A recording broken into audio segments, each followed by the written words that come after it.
السلام علیکم دوستو، ہم پڑھ رہے ہیں سمیرہ حمید کا ناول یارہ. آج اس کی ایپیسوڈ نمبر 5. سٹارٹ کرنے سے پہلے آپ سے ایک ہی بات کہوں گی، میری آڈیو کو لائک کریں، شیئر کریں اور چینل کو سبسکرائب کریں اور بیل آئیکن کو پریس کرنا ہرگز نہ بھولیں. چلیے سٹارٹ کرتے ہیں. وہ کام کرنے لگی اور کلاسز میں بھی مصروف ہو گئی. ساتھ ہی اس نے نوڈلز کھانے شروع کر دیے. اپنی پہلی تنخواہ سے اس نے سب سے پہلے ہانا کی پسند کے نوڈلز کا بڑا پیکٹ لیا جو وہ 2 ہفتے تک کھا سکتی تھی. ساتھ ہی انڈے، دودھ کے ڈبے، جام، ڈبل روٹی لے کر اس نے فریج کو بھر دیا تاکہ وہ سب بھی استعمال کر سکیں. اب اسے رہائش کی تلاش تھی. گو شرلی نے اسے کہہ دیا تھا کہ وہ اتنی پریشان نہ ہو رہائش کے لیے، لیکن وہ پریشان تھی. اگر انہوں نے اسے خندہ پیشانی سے اپنے ساتھ رکھا ہوا تھا تو اس کا مطلب یہ نہیں تھا کہ وہ ڈھیٹ بن کر مستقل ہی وہاں جم جاتی اور بہانے بناتی کہ اسے رہائش نہیں مل رہی. چونکہ اسے شروع سے ہی بہت زیادہ کھانے کی عادت تھی تو ابھی وہ مکمل طور پر اپنی بھوک پر قابو نہیں پا سکی تھی. چننے مننے سے ناشتے سے تو اس کا کچھ بنتا ہی نہیں تھا. اس سے زیادہ تو وہ شام کی چائے میں اڑا جایا کرتی تھی. دوپہر کے کھانے کے وقت یونیورسٹی میں اسے کسی نہ کسی کی ٹویٹ مل جاتی. ٹویٹ کا قصہ کچھ یوں تھا کہ کسی بھی فرینڈ یا ہائی ہیلو فرینڈ یا کلاس فیلو کے پاس جایا جاتا اور اس سے کہا جاتا ٹویٹ می پلیز، مجھے ٹویٹ دو. اگر وہ چاہتا یا افورڈ کر سکتا تو اسے ٹویٹ کر دیتا، یعنی ایک کپ چائے، کافی یا کوئی بھی ڈرنک پلا دی جاتی جو مانگنے والا چاہتا. وہ ٹویٹ مانگنے والے کو وہ ٹویٹ واپس بھی کرنا ہوتی. دائم گروپ نے اسے اپنی ساری ٹویٹس دے دی تھیں جو وہ اکٹھی کرتی پھرتی تھی. اب منظر کچھ یوں ہوتا کہ دائم یا نوال اس سے کہتے کہ جو سامنے جبران بیٹھا ہے اس کے پاس میری 6 ٹویٹس ہیں، اس کے پاس جاؤ اور کہو دائم کی ٹویٹ مجھے دے دو. وہ جاتی اور کہہ دیتی. اسی طرح اسے شرلی، عذرا اور ایسے ہی دوسرے ہائی ہیلو دوست اپنی ٹویٹس دے دیتے. اکثر جن کی 3 یا 4 ٹویٹس اکٹھی ہو چکی ہوتی ان کا وہ برگر کھا لیتی، لیکن برگر یا سینڈوچ یا پیزا کھائے جانے پر ایک ایکسٹرا ٹویٹ منفی ہو جاتی. یعنی اگر 4 ٹویٹس ہیں تو 3 کا برگر اور ایک منفی، یعنی باقی 0. اگر 3 ہی تھیں تو ایک جمع ہو جاتی، یعنی برگر کھانے والے کے کھاتے میں ایک ٹویٹ آ جاتی. پہلی بار تو امرہ کو کافی سے زیادہ شرم آئی. پھر اس نے محسوس کیا کہ امیر کبیر اسٹوڈنٹس بھی ایسا کر لیتے ہیں تو وہ بھی کرنے لگی. وہ دائم، نوال، شرلی کے پاس جاتی. مجھے کسی کی ٹویٹ ریفر کرو پلیز، کہتی. وہ سوچتے ادھر ادھر دیکھتے. وہ سامنے، ہاں وہاں لان میں، وہ جس نے سفید شرٹ پہنی ہے، ہاں وہی، اس کے پاس جاؤ. کاغذ پر لکھ دیا جاتا ٹویٹ ہر بیک، اسے ٹویٹ واپس کر دو. اسی کاغذ پر ٹویٹ دینے والا لکھ دیتا بقایا 2. وہ باقی کی 2 بھی ہڑپ کر جاتی. اسے بڑا مزہ آ رہا تھا، اسے ٹویٹ پر ٹویٹ مل رہی تھی. اس نے دادا کو سب بتایا. مانگنے کے نت نئے انداز. وہ ہنسنے لگے. دینے کے نت نئے انداز دادا. وہ مانچسٹر کی ہر ادا کی حمایتی تھی. کیا کمال کا جواب دیا ہے تم نے. وہ بہت خوش ہوئے. اس دن وہ دائم گروپ کی ایک لڑکی اقصیٰ کے پاس گئی اور ٹویٹ ریفر کرنے کے لیے کہا. یہ تمہیں لائبریری میں ملے گا ورنہ کہیں نہیں ملے گا. اس وقت لائبریری میں کسی سے بھی پوچھ لینا، تمہیں اس کا بتا دیا جائے گا. پوری 20 ٹویٹس ہیں میری اس کے پاس. اقصیٰ نے چٹ پر اپنا اور اس کا نام لکھ دیا اور اس کا تھوڑا بہت حلیہ سمجھا دیا. 20. امرہ کے منہ میں پانی بھر آیا. آرام سے 4-5 برگر کھائے جا سکتے ہیں. کافی بھی 2 ہفتے تو آرام سے نکل جائیں گے، یعنی اگلے 2 ہفتوں کے لیے بالکل خوار نہیں ہونا پڑے گا. وہ لائبریری میں آ گئی اور سرگوشی کے انداز سے کاؤنٹر پہ اس کا پوچھا. میں سمجھ نہیں پائی کون سی کتاب چاہیے. اوف، کتاب نہیں چاہیے، آلیان کا پوچھ رہی ہوں جس کے بڑے بڑے کان ہیں. امرہ نے کانوں کا حوالہ دیا، جبکہ اقصیٰ نے یہ کہا تھا کہ لائبریری میں جو سب سے خوبصورت لڑکا دنیا مافیا سے بے خبر کتاب پڑھ رہا ہوگا وہ وہی ہوگا. کانوں کا تو اس نے مذاقاً ذکر کر دیا تھا.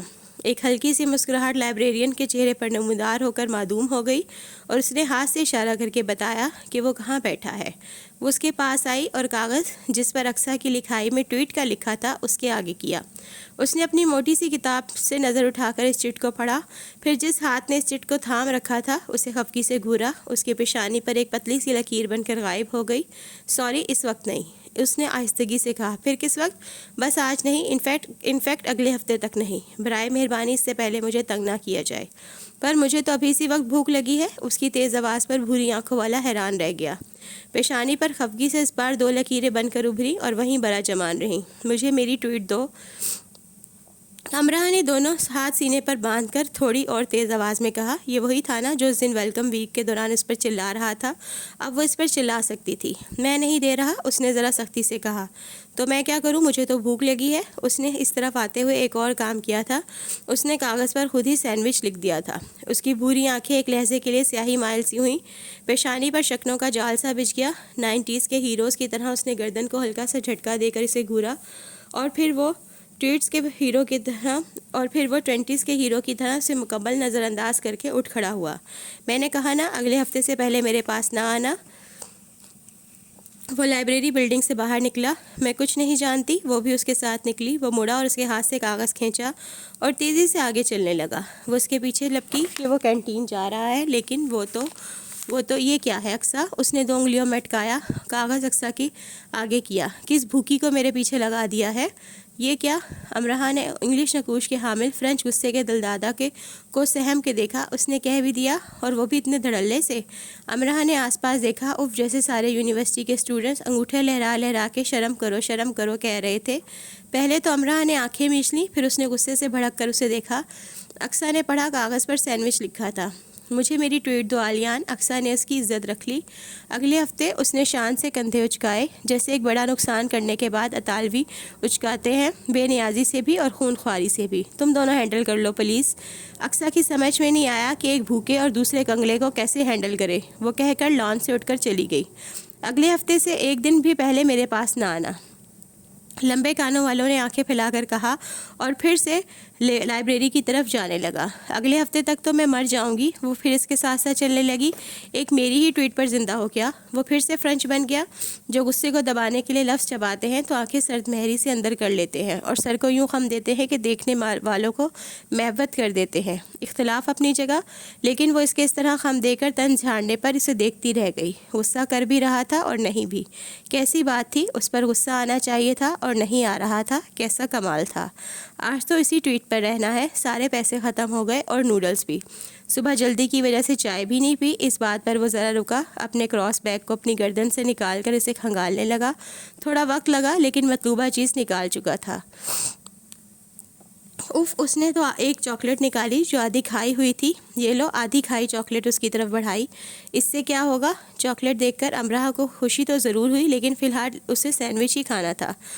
کافی کیلریز ہیں اس میں۔ بھوری آنکھوں والوں نے بیگ کو واپس ڈالا، ایک ہاتھ جینز کی جیب میں، اور ایسے کھڑا ہو گیا جیسے اس کا فوٹو سیشن ہو رہا ہے۔ لارڈ میئر جوانی کے دنوں میں یونیورسٹی میں چیریٹی کرتے ہوئے۔ فوٹو کا کیپشن اس سے بڑھ کر اور کیا ہوتا؟ مجھے کیلریز نہیں چاہیے، کھانا چاہیے۔ تو یہ کیا بھوسا ہے؟ لارڈ میئر نے بھویں اچکائیں اور کچھ ایسے اچکائیں کہ پیشانی پر گرے بھورے بالوں سے جا ملیں۔ اور یہ چھوٹی بھی ہے، چھوٹی اور آدھی کھائی ہوئی۔ پھر میں کیوں کسی کے منہ کی کھاؤں؟ بھویں اس بار سوالیاں اچکیں۔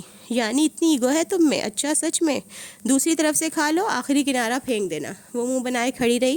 اس نے پھر سے بیگ کو کھنگالا اور ایک پیکٹ نکالا جس نے ریپر کو ایک پیپر بن سے بند کیا تھا کہ اندر موجود میوہ جات بیگ میں بکھر نہ جائے۔ پیکٹ بسکٹ کا لگتا تھا۔ یہ لو اور یہ بھی لو۔ چاکلیٹ اور بسکٹ دونوں اس کے آگے کیے۔ اس نے دونوں پیکٹ پکڑ لیے۔ ایک میں موجود چاکلیٹ تو اس نے دیکھ لی تھی، دوسرے کی پن نکالی تو وہ بسکٹ کا چورا نکلا۔ مجھے کیا سمجھ رکھا ہے؟ چیریٹی کر رہے ہو؟ امرہ بری طرح سے برا مان گئی، لیکن اس نے جیسے سنا ہی نہیں۔ وہ تیزی سے لائبریری کی طرف جانے لگا کہ اتنا کچھ دینے پر بھی وہ ایسے چلا رہی ہے تو کیسی بری بات ہے۔ جو دونوں پیکٹ ہاتھ میں لیے کھڑی ہے اسے تو آپ جانتے ہی ہیں، لیکن جو چاہ چکا ہے، کیا اسے جانتے ہیں؟ آلیان مارگریٹ۔ وہ اپنی ماں کے نام کے ساتھ پہچانا جاتا ہے۔ رہائش کا مسئلہ تھوڑا سنجیدہ ہوتا جا رہا تھا۔ جو رہائش مل رہی تھی وہ مہنگی تھی، جو سستی تھی یا تو وہ بہت دور تھیں یا وہ لڑکوں کے ساتھ تھیں، یعنی لڑکے لڑکیاں ایک ہی فلیٹ میں۔ سب اس کے لیے اپنی اپنی جگہ پر کوشش کر رہے تھے۔ وہ 1-2 برطانوی، پاکستانی، ہندوستانی گھرانوں میں بھی گئی، لیکن رہائش بھی اس کی گنجائش سے زیادہ تھی۔ وہ بہت نارمل سی ایک رہائش افورڈ کر سکتی تھی، یعنی بے حد سستی سی، جتنی زیادہ سستی ممکن ہو سکے اتنی سستی، اور یونیورسٹی کے پاس بھی۔ ایک لینڈ لیڈی ہے، لیکن مسئلہ یہ ہے کہ وہاں کم ہی لوگ رہنے میں کامیاب ہو سکے ہیں۔ وہاں جا کر دیکھ لو، شاید کامیاب ہو سکو۔ ٹھیک ہے، وہاں بھی جا کر دیکھ لیتی ہوں۔ اس کا منہ لٹک گیا۔ ہاں، ایسے ہی منہ لٹکا لینا اور وہ اپنا مشہور زمانہ اور مصمودہ فقرہ ضرور کہنا، منوس ماری، مجھے تو جل مر جانا چاہیے۔ اس بات پر وہ نوال سے زیادہ ہنسی۔ 1-2 لڑکیاں ہیں جو وہاں گئی تھیں، ایک چند دن بعد ہی واپس آ گئی اور ایک نے چند ہفتے بعد وہ گھر چھوڑ دیا۔ وہ اسے شٹل کاک کہہ رہی تھیں۔ نام اچھا ہے، شٹل کاک۔ کہانی آتی ہے تمہیں؟ ہاں، 1-2 آتی ہیں۔ گڈ، سنا ہے وہ ہر رات کہانی ضرور سنتی ہیں۔ اچھا، صرف کہانی مطلب کرایہ نہیں لیں گی؟ ہاں، کرایہ تو ضرور لیں گی، ساتھ کہانی بھی۔ ٹھیک ہے، میں 2-4 کہانیاں یاد کر کے جاتی ہوں۔ شٹل کاک کا پتہ لے کر وہ چھٹی والے دن شام میں آ گئی۔ یہ ایک 2 منزلہ برطانوی طرز کا کافی بڑا گھر تھا۔ گھر کے آگے سبزے کا کافی بڑا کتا تھا جس میں مختلف اقسام کے پودے اور پھول لگے تھے۔ ساری عمارت سفید رنگی تھی اور وائٹ ہاؤس کا چھوٹا سا نمونہ لگ رہی تھی۔ امرہ کو شٹل کاک کا بیرونی نظارہ بہت پسند آیا، بلکہ بہت ہی زیادہ پسند آیا۔ اگر اسے یہاں رکھ لیا جائے تو وہ کافی شاندار قسم کی رہائش کا ثابت ہونے والی تھی۔ ڈور بیل دی اور کافی دیر تک دیتی رہی۔ کھڑکیوں سے بھی جھانکتی رہی، دروازہ بھی بجایا، لیکن کوئی بات نہیں بنی۔ وہ دروازے کے پاس ہی سیڑھی پر بیٹھ گئی کہ شاید مالکن بازار تک گئی ہوں۔ کوئی 20 منٹ بعد جا کر دروازہ کھلا۔ وہ جلدی سے اٹھ کر دروازے تک آئی۔ مجھے کہانی آتی ہے، جھٹ کہا۔ سامنے والی کی ہنسی بارش بنی اور برس گئی۔ وہ ہلکی گلابی رنگ کی ساڑی میں تھی، لمبی پتلی سانولی سی، کالے سیاہ بالوں کی کس کر چوٹی بنائے ہوئے اور انہیں دائیں کندھے پر گرائے ہوئے۔ مجھے کمرہ چاہیے، اندر آ جاؤ۔ وہ ہنستی ہوئی اندر کی طرف بڑھی۔ امرہ بھی اس کے پیچھے چلنے لگی۔ بعد ازاں امرہ کو معلوم ہوا وہ لینڈ لیڈی کو شام کی چائے پلا رہی تھی۔ پھر ان کا منہ دھلایا، کپڑے تبدیل کروائے، بیل دینے والا، دروازہ پیٹنے والا، جائے بھاڑ میں، ہم کیا کریں۔ لینڈ لیڈی نشست گاہ میں بڑے ٹھنڈے آتش دان کے پاس بیٹھی بال جبریل کا انگلش ترجمہ پڑھ رہی تھی۔ اس کی سانس اٹکنے لگی۔ یعنی شاعری بھی سنانی پڑے گی، وہ بھی ایسی اعلیٰ پائے کی، یعنی یہاں بھی اس کا کام بننے والا نہیں تھا۔ بہت دیر اس کا انٹرویو ہوتا رہا۔ وہ بہت صبر سے اور اپنی طرف سے بہت چالاکی سے سارے سوالات کے جوابات دیتی رہی۔ کھانا پکا لیتی ہو؟ کیا کیا پکا لیتی ہو؟ چاول، روٹی اور تنور ہو تو نان بھی لگا لیتی ہوں۔ اس نے اس چیز کا نام لیا جو برطانیہ میں میسر ہو ہی نہیں سکتی تھی۔ نہ تندور ہوگا نہ نان لگیں گے، لیکن نام تو ہو جائے گا نا۔ بیسن کی روٹی، آلو، گوبھی، قیمے کے پراٹھے، مولی کے نان پر بیسن لگا کر اسے تل بھی لیتی ہوں، بہت مزے کا بنتا ہے۔ آلو کے پکوڑے، بینگن، پالک، چکن کے، مچھلی کے بھی بنا لیتی ہوں۔ لینڈ لیڈی اپنے بچوں کے سے چھوٹے چھوٹے ہاتھ تھوڑی تلے اسے رکھے دیکھتی رہی۔ ہو چکا تمہارا، اب بتاؤ کھانا پکا لیتی ہو؟ اس کا منہ لٹک گیا۔ اس کی چالاکی کسی کام نہ آئی۔ دادی ٹھیک کہا کرتی تھی کہ انسان کو زندگی میں سب کام آنے چاہیے، نامعلوم زندگی کہاں لے جائے اور کون سا سیکھا کام آ جائے۔ گوشت کا سالن اور چاول، بس روٹی بھی۔ سادھنا، یہ پراٹھوں کی اتنی ورائٹی کام کی ہے؟ جی ہفتے میں 2 بار ہو جائے گا۔ باقی گوشت کا سالن اور چاول۔ میڈم سادھنا اسی کے ساتھ صوفے پر ذرا کنارے پر بیٹھی تھیں اور سویٹر بن رہی تھی۔ سودا سلف بھی لانا ہوگا؟ جی میں لے آؤں گی، سنڈے کے سنڈے۔ سنڈے ونڈے ہم نہیں جانتے، جب سادھنا کہے گی لانا ہوگا۔ تازہ سبزی آتی ہے روز، حلال گوشت آتا ہے، بولو ہاں یا نہ؟ ہاں جی ہاں۔ گڈ، اچھا بولو کہانی آتی ہے کوئی؟ بہت مسکرا کر پوچھا، جیسے اہم سوال تو یہی تھا۔ جی آتی ہے 2۔ گڈ، کون سی سناؤ ذرا۔ ایک کوا تھا، بہت پیاسا تھا، ادھر اڑا ادھر اڑا۔ دوسری خرگوش اور کچھوے والی۔ سادھنا تیزی سے سلائیاں چلانے لگی تاکہ اس کی ہنسی کم سے کم اس کے منہ سے نکلے۔ لینڈ لیڈی البتہ ہونٹ پیچھے بیٹھی رہیں۔ لیڈی یہاں رہنا ہے یا نہیں؟ رہنا ہے تو کہانیاں بدلو، میں اچھی کتابیں لے لوں گی، آپ کو پڑھ کر سناؤں گی۔ گڈ، کرایہ بتا دیں پلیز۔ پہلے شرائط سن لو، تم سے پہلے 3 لڑکیاں ہو کر جا چکی ہیں، تم چوتھی آئی ہو۔ سادھنا یہاں 2 سال سے رہ رہی ہے۔ اس نے سہم کر سادھنا نامی لڑکی کو دیکھا۔ ہائے، میری بھی اتنی عمر لگتی ہے کیا؟ اس نے سوچا۔ گھر کی صفائی کرنی ہوگی اور صبح ہی کر کے جانی ہوگی، باقی کے کمرے بند ہیں۔ جتنا بھی گھر استعمال ہو رہا ہے وہ تمہیں صاف کرنا ہوگا، کھانا بنانا ہوگا، ہفتے میں 2 دن پودوں کی کانٹ چھانٹ اور کھڑکیوں کی صفائی۔ ایک ہفتے تم میرے کپڑے لانڈری کرو گی اور استری بھی، ایک ہفتے سادھنا کرے گی۔ جتنی زیادہ لڑکیاں یہاں رہنے کے لیے آ جائیں گی اتنا ہی کام کم ہو جائے گا۔ میرے کمرے کا جو سینٹرل کارپیٹ ہے اسے دھوپ کے دنوں میں تمہیں دھوپ لگوانی ہوگی۔ پاکستان میں اپنے گھر کا نمبر تمہیں دینا ہوگا، کیونکہ اگر میں نے تم میں کوئی غلط حرکت دیکھی تو فوراً میں تمہارے گھر والوں کو بتاؤں گی۔ تم ایک مسلمان لڑکی ہو، اس لیے میں تمہارے پاس کوئی ایسی ویسی چیز نہ دیکھوں، ورنہ میں تمہیں فوراً یہاں سے نکال دوں گی اسی وقت، چاہے باہر برف باری ہو رہی ہو اور تم نمونیا کا شکار ہو۔ تمہارے سب دوست یہاں آ سکتے ہیں، لیکن اگر میں نے ان دوستوں میں خرابی دیکھی تو بھی تمہیں یہ جگہ چھوڑنی ہوگی، بے شک تمہیں پورے انگلینڈ میں کہیں جگہ نہ ملے۔ گاہے بگاہے میرے بچے آتے رہتے ہیں، اگر کبھی وہ ایک ساتھ آ گئے تو تمہیں عارضی طور پر اپنا کمرہ چھوڑنا پڑ سکتا ہے۔ تم سادھنا کے کمرے میں رہو گی۔ لینڈ لیڈی بولتی رہیں، وہ جس صوفے پر بیٹھی تھی اسی پر اونگنے لگی۔ کوئی 3 گھنٹے بعد اس کی آنکھ کھلی تو وہ اسی صوفے پر آڑی ترچھی پڑی سو رہی تھی۔ اس کی نظر چھت پر لگے بڑے سے فانوس پر گئی جو روشن تھا، لیکن اس کی نیند سے بھری آنکھیں اس فانوس میں سے مختلف رنگ نکلتے دیکھ رہی تھیں اور وہ رنگ اڑ رہے تھے۔ کیا مجھے کسی ڈون نے اغوا کر لیا ہے؟ چھت اور قدے آدم کھڑکی پر تنے قدے آدم ہی پردوں کو گھورتے اس نے نتیجہ عکس کیا۔ میں کہاں ہوں میں؟ وہ ایک دم سے اٹھ کر بیٹھ گئی۔ سادھنا لینڈ لیڈی کی راکنگ چیئر کے پاس صوفے پر بیٹھی کہانی سنا رہی تھی۔ اسے لگا وہ صرف 5 منٹ ہی سوئی ہے۔ اور کیا کہہ رہی تھیں آپ؟ وہ آنکھیں ملتے اٹھ کر بیٹھنے کی کوشش کرنے لگی۔ تم ایسے ہی ہر جگہ لم لیٹ ہو جاتی ہو امرہ، لینڈ لیڈی ہنس کر بولی۔ امرہ لفظ لم لیٹ پر حیران ہوئی۔ خالص دیسی لفظ تھا، یقیناً کوئی پاکستانی سکھا کر گیا تھا انہیں، اور ان کی ہنسی ایسی تھی جیسے دادا ہنس رہے ہوں، معصوم کوئلے چہا رہی ہوں جیسے۔ جی بس آج تھکی ہوئی تھی تو جاؤ کھانا کھا لو، کچن میں رکھا ہے کھانا۔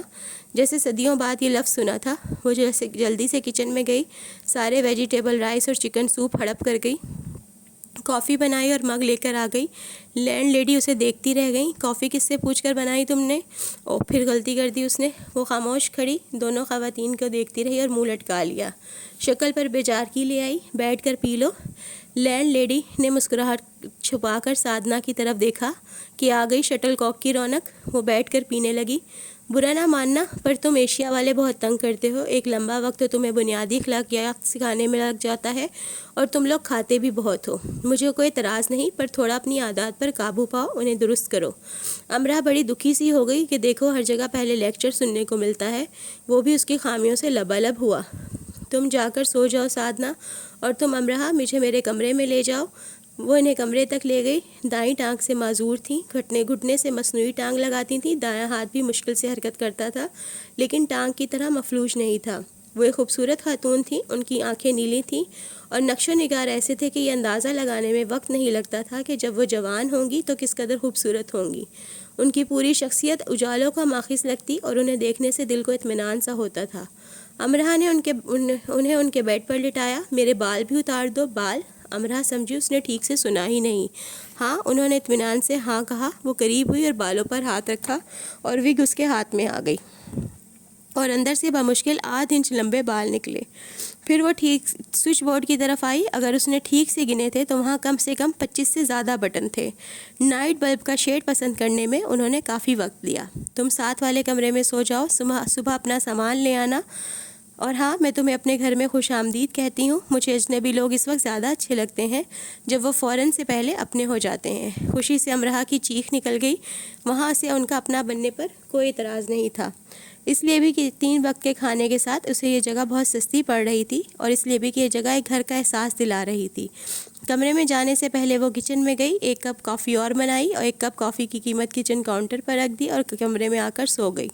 درمیان میں اسے آنکھ کھلی تو اسے غلطی کا شدید احساس ہوا۔ اس نے فوراً شرلی کو فون کیا۔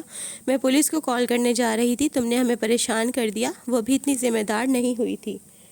اگلے دن سامان لا کر اسے کمرے میں ترتیب دی۔ دھوپ نکلی ہوئی تھی تو کارپیٹ اٹھا کر دھوپ میں ڈالا، کپڑے دھوئے، استری کیے، پھر انہیں لیڈی مہر کی وارڈروب میں لٹکایا۔ سادھنا کے ساتھ مل کر کھانا بنایا، پھر کیفے آ گئی۔ واپسی پر بک سٹور ہوتی گئی۔ وہاں اردو کی کتابیں بہت کم تھیں، جو تھیں وہ بہت ادبی تھیں، زیادہ تر شاعری کی تھیں۔ آگ کا دریا، خدا کی بستی، اداس نسلیں، من چلے کا سودا وغیرہ وغیرہ۔ ایک تو وہ فی الحال اس طرح کی مہنگی کتابیں خرید نہیں سکتی تھی، دوسرے اس عمر میں اپنے سر کے بال جھڑوانا نہیں چاہتی تھی۔ وہ یہ سب کتابیں پڑھ چکی تھی لیکن پڑھ کر سنا نہیں سکتی تھی۔ یہ ایک صبر آزما کام تھا، اور اتنا زیادہ صبر وہ اتنی سی عمر میں نہیں کرنا چاہتی تھی۔ اسے ایک سادہ سی سستی سی کتاب چاہیے تھی۔ اس نے اپنی پاکستانی ہم جماعت سے بات کی تو اس نے اسے اپنی خالہ کی یہ کتاب لا دی، کھیل تماشا، اشفاق احمد کی۔ خیر ایک تو کتاب مفت میں مل گئی، دوسرا زیادہ موٹی نہیں تھی۔ اپنی باری پر اس نے لیڈی مہر کو کھیل تماشا سنانا شروع کی تو وہ مزے سے سنتی رہیں، لیکن امرہ کے دماغ کے کہیں اوپر سے الفاظ گزر جاتے۔ لیڈی مہر اسے بار بار پیچھے لے جاتی، کئی سطروں کو بار بار پڑھواتی، تو اتفاق سے ہی اس نے ایک بڑا مار کا سر کرنا شروع کر دیا۔ کھیل تماشا نے سننے والے اور سنانے والے دونوں کا دل موہ لیا۔ تخت پور کے ماسٹر بالی اور ان پر مر مٹنے والی رجنی نے نشست گاہ میں جادو جگا دیا ہو جیسے۔ ایسا لگنے لگتا جیسے ماسٹر بالی اپنی کلانٹ پر آسا کی وار اور ان کے سامنے بیٹھے ہی بجا رہے ہوں، اور رجنی عین ان کے سامنے داسی بنی بیٹھی ہو۔ ماسٹر بالی لیڈی مہر نہال ہو گئیں، بہت کمال کی، شاندار۔ لیڈی مہر کے ایسے معصومانہ انداز اسے لبھانے لگے۔ سادھنا قدیم بنگالی اور بھوجپور لوک کہانیاں سناتی تھی جو اس نے اپنے بڑوں سے سنی تھیں، اور حیرت انگیز طور پر وہ کہانیاں اتنی تھیں کہ امراء کو لگتا سادھنا نے اپنی زندگی کے اتنے سال صرف کہانی سنتے ہی گزارے ہیں۔ جب وہ رات کو کہانی شروع کرتی تو اس کی آواز میں سارے جہاں کا سحر سمٹ کر آتا۔ وہ گنگا جمنا کی طرح روا دوا ہو جاتی، ہلکورے کھاتی، شفاف ہو جاتی۔ کبھی اس کی کہانیاں پرسوز ہو جاتی، لیکن وہ انہیں ایسی نرمی اور چاہت سے سناتی کہ شک ہونے لگتا کہ ان کہانیوں میں سوز بھی ہے، بلکہ ایسا لگتا کہ اس کا 8 سالہ بیٹا اس کے سامنے کھڑا ہے اور اس سے کہہ رہا ہے، جو دکھ پر رو دیتا ہے وہ تو پھر کوئی انسان ہوا، لیکن جو کم ہمتی پر روتا ہے وہ بھی کوئی انسان ہوا، وہ بھی کوئی انسان ہوا بھلا۔ تو جو سادھنا جو بمشکل 32 سال کی تھی کیوں کر روتی جب اس کا 8 سالہ بیٹا ہڈیوں کے کینسر میں مبتلا جواں حوصلہ تھا، اور جو ساری تکلیف سہ کر بھی اسے فون کرتا ہے اور کہتا ہے، میں جب تک زندہ رہوں گا کبھی رو کر نہیں سوؤں گا، کبھی رو کر آنکھ نہیں کھولوں گا۔ ڈاکٹروں کے سارے اوزار اور ان کی دوائیں اور میرے جسم کی ساری تکلیف بھی مل کر مجھے ہرا نہیں سکے گی، میں نہیں روؤں گا ماں، کبھی نہیں۔ تو ایسے بچے کی ماں کیسے روتی؟ وہ بات بات پر مسکراتی، ہنستی، اس کی کہانیاں کیوں نہ امر جیت ہوتی، اس کی آواز میں ایسا سحر کیوں نہ آتا جو تھپک تھپک کر سلا دیتا۔ سادھنا کی کہانی سنتے وہ نشست گاہ میں ہی سو جاتی، جیسے کوئی وہ لوری سناتا ہو جو جنگ سے لوٹ آنے والا اپنے بچوں کو اور جنگ جیت جانے والا اپنے کنبے کو سناتا ہے، وہی جواں مردی کے قصے اور شہیدوں کے لہو رنگ فسانے۔ اس دوران ایک چھوٹا سا واقعہ ہوا جو کافی بڑی صورت اختیار کر گیا۔ اسے اور اس کے چند کلاس فیلوز کے یونیورسٹی کے ایک دوسرے گروپ نے اپروچ کیا۔ وہ مانچسٹر میں اپنی نئی کلاسز کے شروع ہونے کے سلسلے میں ایک پارٹی کا اہتمام کر رہے تھے، اور پارٹی کے انتظامات کے لیے انہوں نے یونیورسٹی کے اسٹوڈنٹس کو ہی موقع دیا تھا کہ وہ چند گھنٹوں میں کچھ زیادہ پاؤنڈ کما سکیں۔ اس کے کلاس فیلوز نے ہاں کہا، اس نے بھی ہاں کہہ دیا۔ انہیں پارٹی کے سارے انتظامات دیکھنے تھے، ڈیکوریشن سے لے کر سرونگ تک۔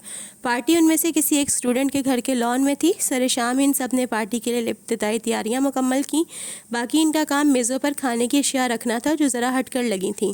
تم شکل سے بہت زیادہ پاکستانی لگتی ہو، مائیکل اور اس کے دوسرے دوست اسے تشویش سے دیکھنے لگے اور اسے تشویش ہونے لگی۔ وہ سب پارٹی کے انتظامات دیکھنے آئے تھے۔ میں ہوں بھی پاکستانی، وہ برا مان گئی۔ نہیں، ہمارا مطلب ہے وہ سب ذرا ڈرتے ہیں، بلکہ ذرا سے کچھ زیادہ ہی ڈرتے ہیں۔ کون؟ آج کی پارٹی میں آنے والے زیادہ تر اسٹوڈنٹس۔ وہ کافی زیادہ گول مول سی باتیں کر رہا تھا۔ انہیں پاکستانی فوبیا ہے کیا؟ نہیں، شاید ہاں، یہ اخبارات، ٹی وی، میڈیا دماغ خراب کر دیتے ہیں۔ برا نہ مانو پلیز، وہ کمزور عقیدے کے لوگ ہیں، جو کچھ اخبارات میں کہا جاتا ہے اس پر یقین کر لیتے ہیں، اور تم ہو بھی مسلم۔ پلیز ایسے برا نہ مانو، دھماکوں سے بہت ڈر لگتا ہے انہیں۔ دھماکوں سے ڈر لگتا ہے؟ میں مسلم ہوں، آخر کیا مطلب ہے ان سب باتوں کا؟ مجھے بھی دھماکوں سے ڈر لگتا ہے، لیکن میں تو تمہیں نہیں بتا رہی۔ وہ ان کی ایک بات بھی نہیں سمجھ سکی۔ دیکھا، تم برا مان گئی، تم غلط سمجھ رہی ہو، یہاں کون سا دھماکہ ہونے جا رہا ہے، مطلب کچھ ہوگا ہی نہیں تو ڈرنا کیسا؟ مائیکل نے اچھی اداکاری کی۔ کچھ ہونے کا خطرہ ہے یہاں، کوئی بلاسٹ، تم مجھے ڈرا رہے ہو۔ میں تمہیں صرف بتا رہا ہوں، ان میں سے زیادہ تر کے انکل اور فادرز پولیس میں ہیں، بس ایسے ہی بتا رہا ہوں، ایسے ہی پریشان نہ ہو۔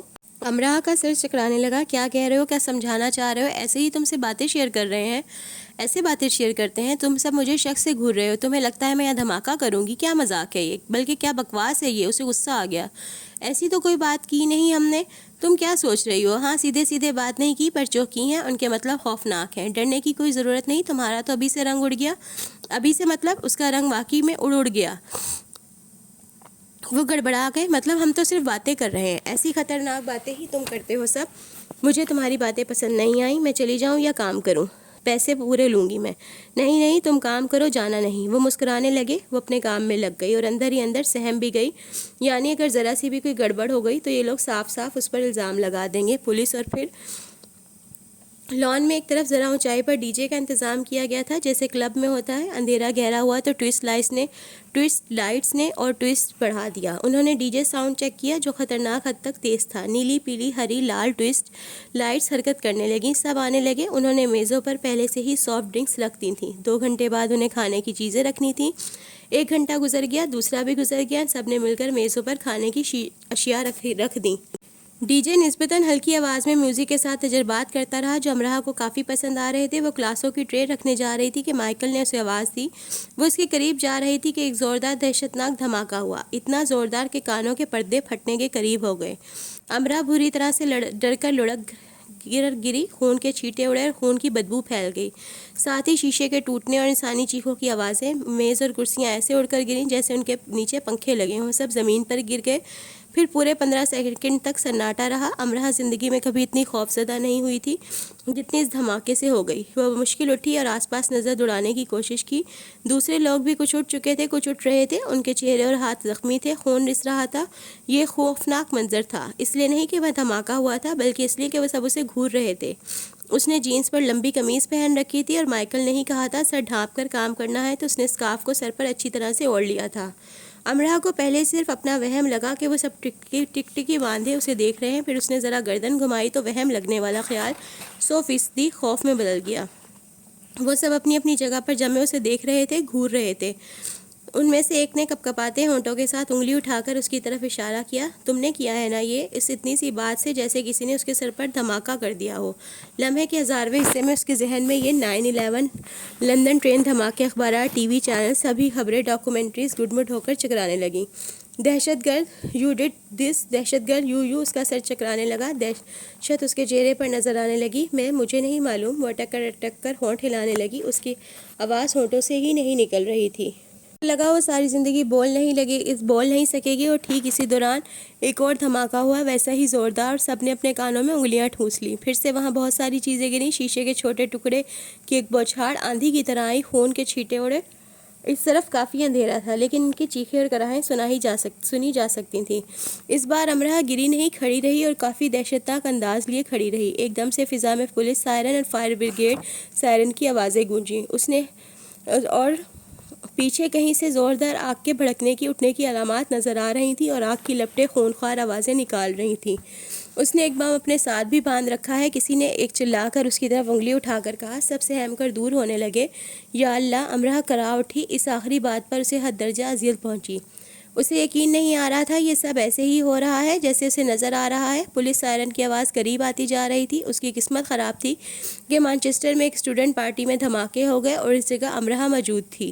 کھڑے کھڑے اس نے کل کے اخبارات میں اپنی تصویر دیکھ لی، ٹی وی کی رپورٹنگ کا اندازہ کر لیا، عدالت میں خود پر کیس چلتے دیکھ لیا، اس کے حق میں چند ہزار مسلم ریلی نکال رہے ہیں اور عدالت اپنا فیصلہ سنا رہی ہے، اس کے گھر والے اسے لعنت ملامت کر رہے ہیں، اور معصوم ہوتے ہوئے بھی اسے یورپین میڈیا دہشت گرد ثابت کر رہا ہے۔ اس کی پڑھائی کا کیا ہوگا، اس کا کیا ہوگا، وہ تو مر جائے گی۔ اور ٹھیک اسی دوران ایک اور دھماکہ، اور وہ حلق کے بل چلانے لگی، پاگلوں کی طرح ڈر کر حواس باختہ ہو کر۔ میں نے کچھ نہیں کیا۔ ایک سیکنڈ میں وہ یہ بات 20 بار کہہ گئی، ساتھ ساتھ چلاتی رہی۔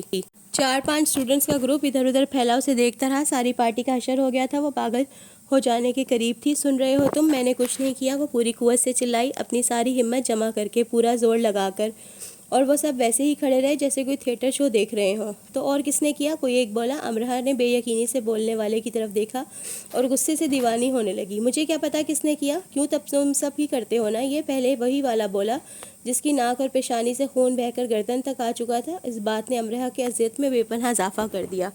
اس کا دل چاہا کاش اس کے ہاتھ میں ایک بم واقعی آ جائے اور وہ دہشت گرد ہی بن جائے۔ ہم کرتے ہیں یہ، کون کہتا ہے یہ؟ ہاں، اس میں پاگل پن کے اثار بڑھنے لگے۔ سب کو معلوم ہے، اخبارات، ٹی وی، تمہارا میڈیا، تمہارے ٹی وی چینلز، اخبارات جھوٹ بولتے ہیں۔ پاگل ہو تم سب، پاگل بناتے ہو دنیا کو۔ ہم دہشت گرد ہیں یا تم؟ ہم نہیں، تم ہو۔ تم نے دنیا میں فرسٹریشن کو بڑھایا ہے، تم ہو خرابی کی جڑ۔ اتنی بے وقوف نہیں ہوں کہ تم مجھ پر الزام لگا کر مجھے اندر کروا دو۔ میں تم سب کو مار ڈالوں گی۔ دہشت گرد نہیں ہوں۔ کیسے نام لے سکتے ہو تم میرا؟ کیسے میں کیوں کروں یہ سب؟ اتنے سارے اجنبی چہرے اس کے سامنے تھے اور وہ سب اسے ایسی نظروں سے دیکھ رہے تھے کہ اس کا ڈوب مرنے کو دل چاہا، اور دل چاہا اس سمیت سب کو آگ لگا دے۔ اور خود کو آگ اس نے ایسے لگانی شروع کی کہ ایک دم سبزے پر بیٹھ کر اونچی آواز سے رونے لگی، اونچی، بے حد اونچی۔ دکھ سے اس کا دل پھٹ جانے کو تھا۔ کیسے اس پر الزام لگا دیا گیا، ایک معصوم یونی پڑھنے آنے والی اسٹوڈنٹ پر؟ اتنی آسانی اور سنگ دلی سے ایسا کیسے کیا جا سکتا ہے؟ پولیس اور فائر بریگیڈ سائرن بند ہو گئے۔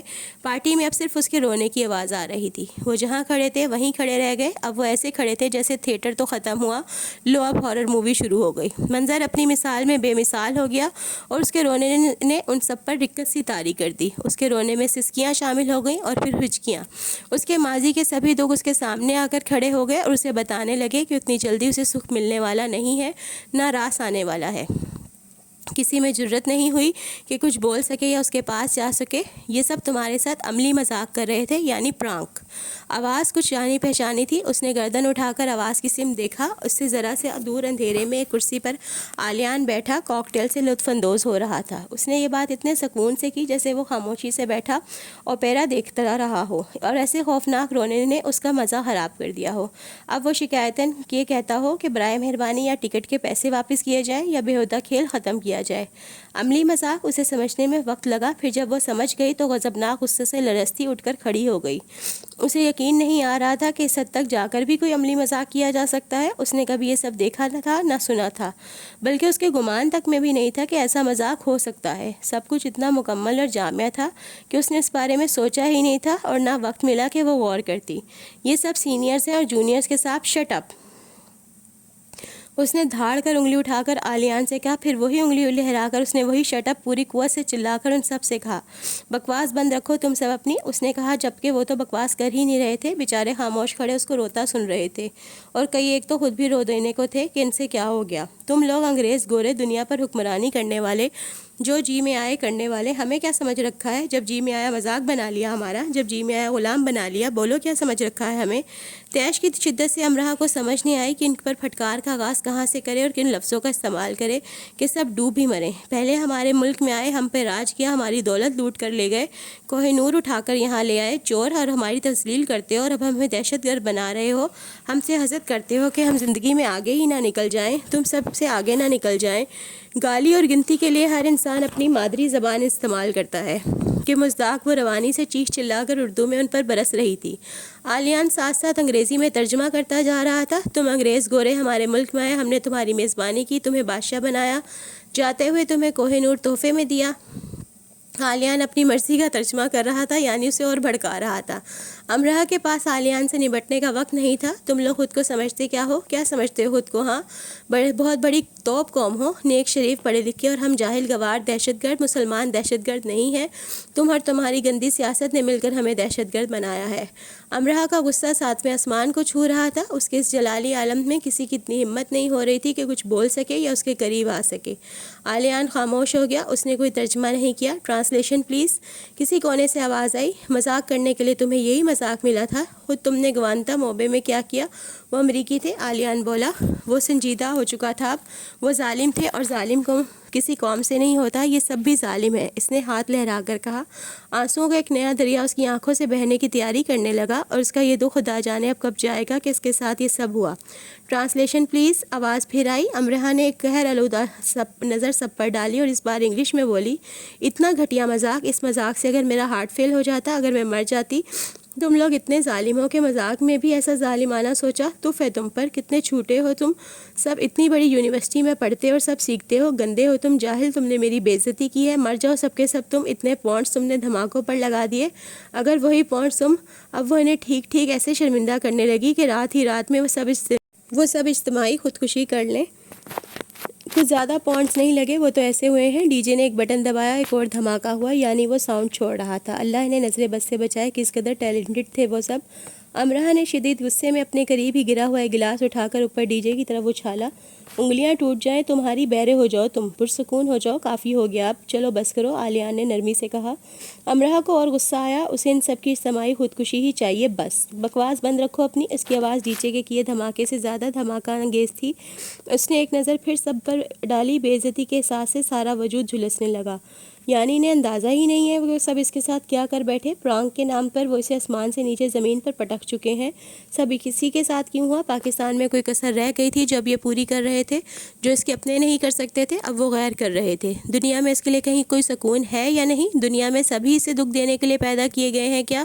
ان سب سوالوں نے اس کے دل کو اتنا بوجھل کر دیا کہ اس پر انکشاف ہوا کہ دنیا میں چھوٹی یا لمبی عمر میں شاید ہی کوئی خوشی حاصل کر پائے، شاید ہی اسے کوئی عزت یا رتبہ دیا جائے گا، اور شاید ہی کبھی وہ اپنی ذات میں بلند ہو کر دنیا کی نظروں میں بھی بلند ہو پائے گی۔ ان انکشافات پر جیسے کہ یہاں آنے سے پہلے وہ دھاڑے مار کر روتی رہی تھی، تو وہ سبھی دھاڑیں اس کے اندر پھر سے جاگ اٹھیں۔ وہ گھاس پر بیٹھ کر گھٹنوں میں منہ چھپا کر ان سب دھاڑوں کی آواز کو جگا کر رونے لگی۔ سب نے دور سے ہی اس کے گرد گھیرا سا بنا لیا ان سب کی رہی سے ہمت بھی جاتی رہی کہ وہ شیرنی بنی امرہا کے پاس آئے اور اسے چپ ہی کروا دے۔ عملی مذاق تھا اور کچھ زیادہ ہی عملی ہو گیا۔ اب وہ رو رہی تھی اور سب شرمندہ سے سن رہے تھے۔